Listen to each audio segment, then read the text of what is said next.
Hello everyone, and welcome back to Crit and Crit. I'm still Scint. I'm Axion. And we are continuing our playthrough of Final Fantasy V in our discussion of Harry Potter and the Chamber of Secrets. So, have you unlocked the Beastmaster job yet? Yes, I think I have. Up there we go. I vote you change somebody to it because it'll be very appropriate for the 15 minutes or so we're going to be talking. I want to finish the classes I'm training right now. Alright, so we will not have a thematically appropriate accompaniment to our discussion of animal symbolism in this book. Up there we are. So, Axion, before we start getting into the book specifically, what is your experience with animal symbolism in fiction?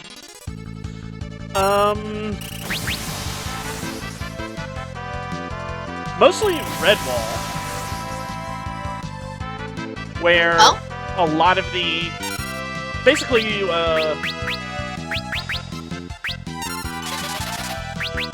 in Redwall, there's certain creatures that are always the good guys, and certain creatures that are always the bad guys. Yes, the Gryffindor mice and the Slytherin rats. Let's just leave it at that. Always actually been an issue I've had with Redwall, honestly.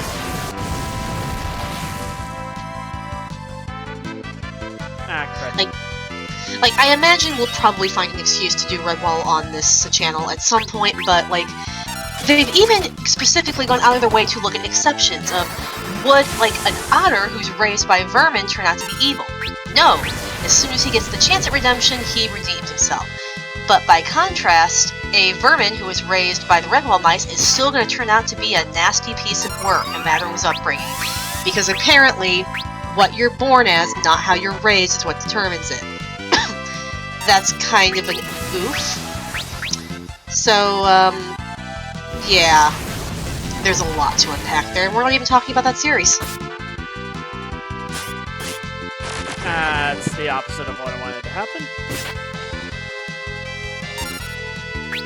Do you get XP if you take Ferris out? No.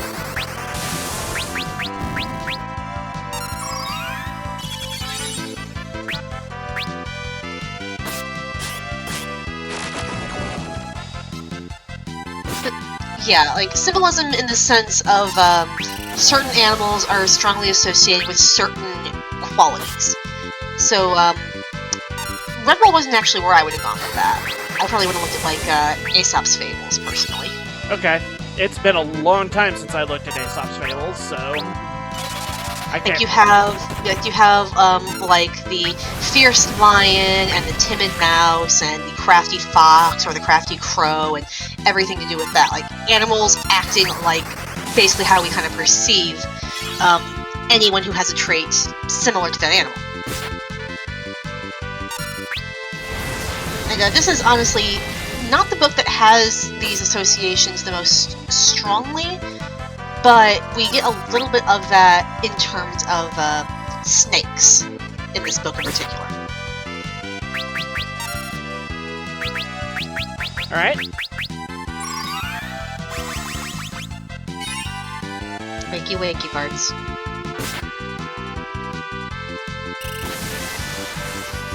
Maybe you should just leave him dead for now.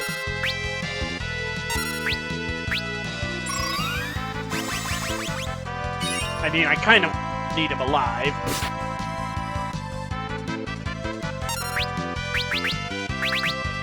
But yeah, so we can probably get into a little bit of symbolism with, we've seen the Hogwarts crest.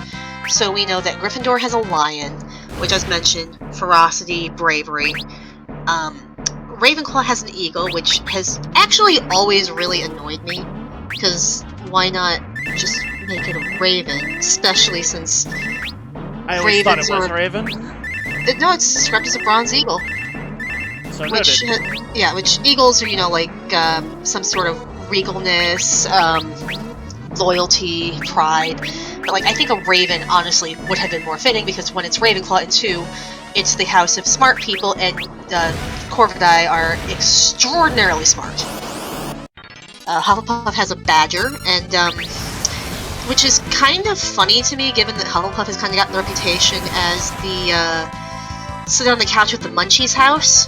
Because, badgers, as I learned from years of reading Redwall, are absolutely psychotically vicious. Especially honey badgers, which is not on there, but it absolutely should be, and I want to redesign the Hogwarts seal.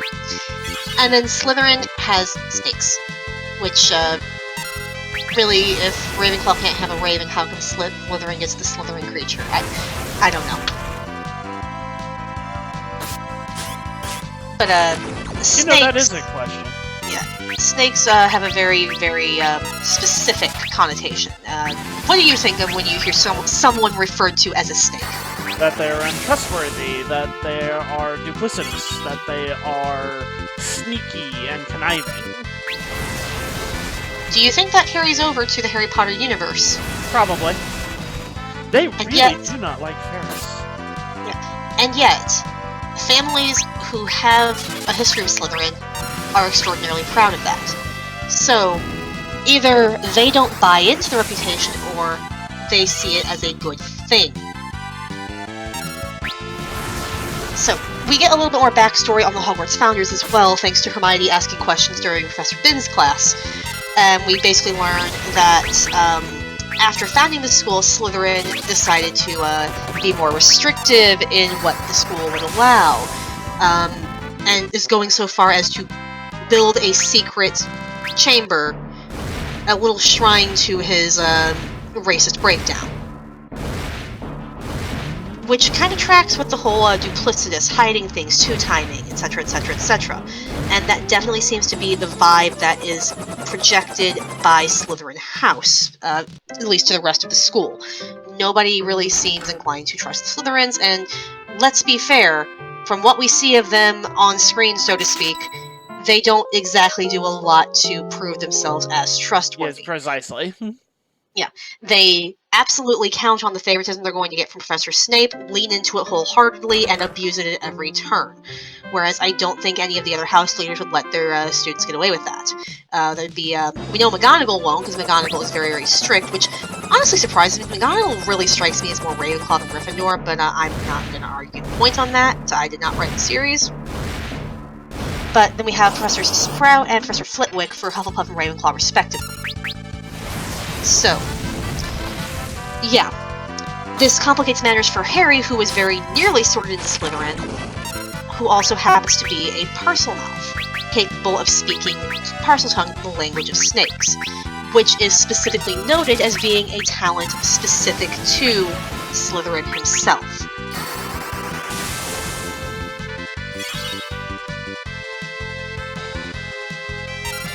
Oh, that works. So, this association with snakes basically instantly turns most of the school on Harry.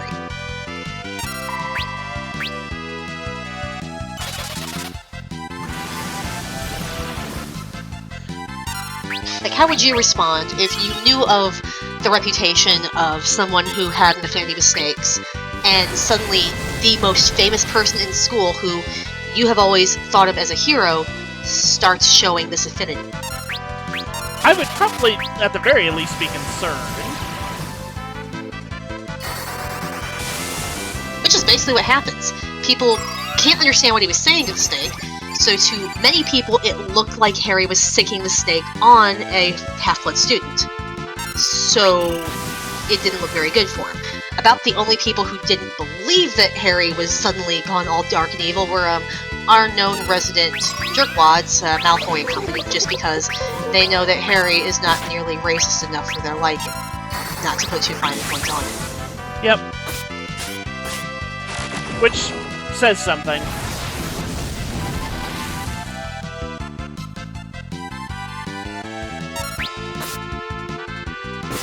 And it's kind of interesting because there's many ways you can play with symbolism, and that, like, but at no point is the reputation of snakes are bad ever subverted or played with in any way. Never does the craftiness associated with snakes come to the benefit of the heroes. It's purely just there as a reason for people to be suspicious of Harry, so he can't solve the problem right away. Alright, let's see.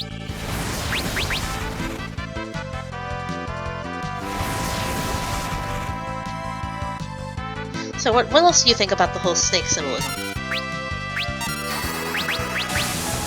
A lot of the thing is, it really comes down to,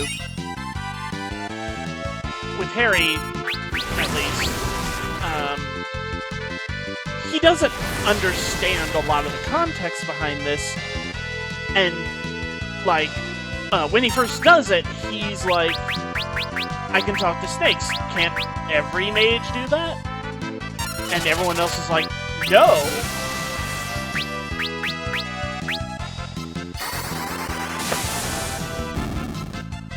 Yep, Harry lacks the same cultural context as the rest of them, which is probably something interesting to note in terms of animal symbolism. Depending on where you're from and what stories you've heard growing up, you might have an entirely different read on certain aspects of symbolism.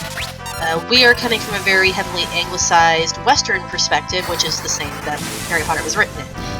So we have a lot more cultural touchstones in common as Americans. I imagine that if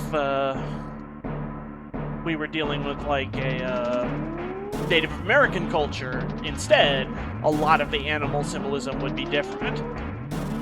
Yeah, what I'm going to say right now is, if we were dealing with more Eastern symbolism, if I believed in the Zodiac, I'd be really offended because I'm a snake. But I'd like to think I'm not an evil, duplicitous person. I don't remember what I am. Yeah, I don't know him that well, but yeah. I mostly know because I watched Jackie Chan Adventures as a kid and wanted to look it up. Well, that makes as much sense as anything. Pop culture is super important, guys. It influences so much random knowledge you have as an adult. Yep, we are both fonts of endless trivia, just on different things. Alright, so, like I mentioned, there's another book that's going to have more animal symbolism for us to get into, but there's one other creature with heavy symbolism and mythological significance that I'd like to talk about, and that is the phoenix that we see in the form of Fawkes. It's kind of interesting in that we meet Fawkes basically in the worst stage of his life. He literally catches on fire 30 seconds after Harry walks in the room expecting to get expelled.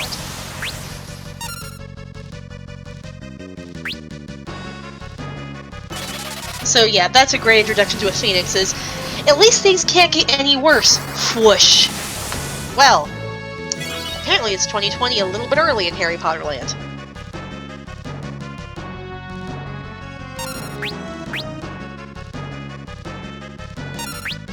So, yeah, what would you say is the biggest trait associated with Phoenix symbology? They're symbols of immortality and rebirth. So, rebirth, renewal, second chances is probably what I would harp in on. Yep, and life. Yep. So it's kind of interesting that we get to see the duplicitousness of a snake coupled with the symbolism of second chances. Because it kind of works a little bit too well. In a sense, this is Voldemort's second chance at purging the school of the unclean. But it's also a second chance for Harry after his reputation gets shot to heck to prove himself and save those around him. Dumbledore gets chased out of the school, but gets a second chance when people realize that they don't want to be bullied by Malfoy anymore, and he comes back to save people. So, second chances are rife in this book. Hagrid's on his second chance. Hagrid gets a second chance at freedom after Harry clears his name by catching the culprit. I could probably go on a lot further, but I don't want to keep belaboring the point.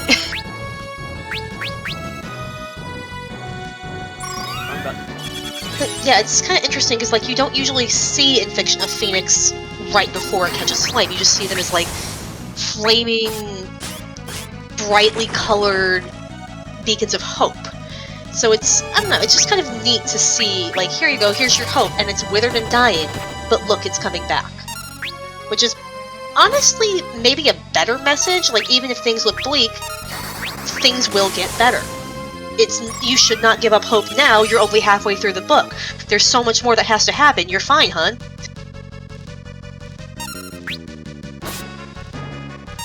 The that is kind of a sad way to spoil things, isn't it? It's just like, oh no, how is our hero going to get out of this one? Kindle says you're at 51%. Oh yeah, they'll be out of it in like 2 chapters tops. But quirks of the format, I guess. Yeah.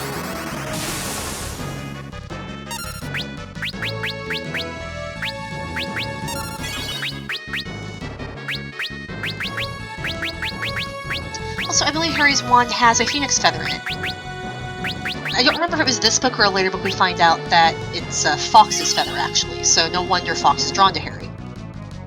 I think it was passingly mentioned at one point in this book. Yeah, I know it becomes a major plot point later in the series, but we'll get to that when we get to that.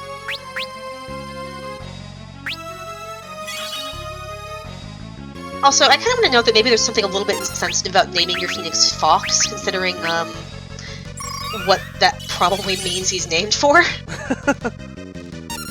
Remember the 5th of November, my friends!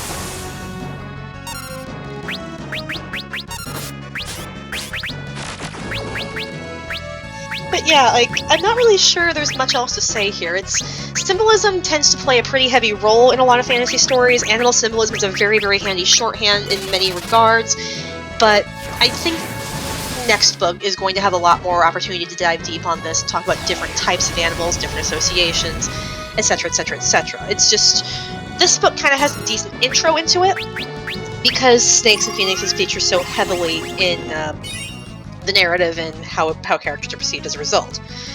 So unless you have some other parting thoughts, we might just have to leave this a fairly short episode. I think I'm about as good as I can get. And we might need to, you know, pick this fight up next time with full health and totally not losing everything. Yep. I don't know how that missed her, but... They were aiming for the hat.